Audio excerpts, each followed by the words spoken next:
好，各位老铁们好，我们今天来看一下浙江粉丝寄学的小米9不开机的啊，然后我们给它做一个检测啊。我们把后盖，因为它这个在别处修过，所以后盖抠的就下来了啊。后盖打开以后啊，看到这里还有一个标签啊，标签是拆过的，因为它这个听客户说已经修过，没有修好。好，我们拧一下螺丝，看一下什么开机电流啊。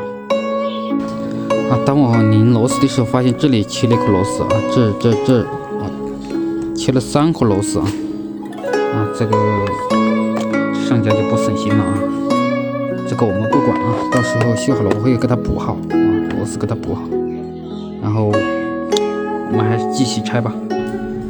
在拆主板之前，我们先测一下充电电流啊。插了充电器啊，一点电流没有啊，5伏000，一点充电电流都没有啊。然后我们用稳压电测一下电流。首先把它断电啊。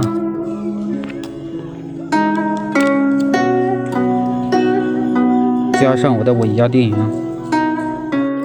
好，我们扣好电源线啊，然后按开机键。当我按一下开机键啊，它是小电流抖动啊，抖动。然后这里电流100毫安来回抖动，松受归零。这种小电流啊，这种一看就 CPU 都没工作。CPU 没工作，首先检查 CPU 的工作条件，工作条件达到了，如果还没工作，那就 CPU 本身损坏啊，这个基本上是没救。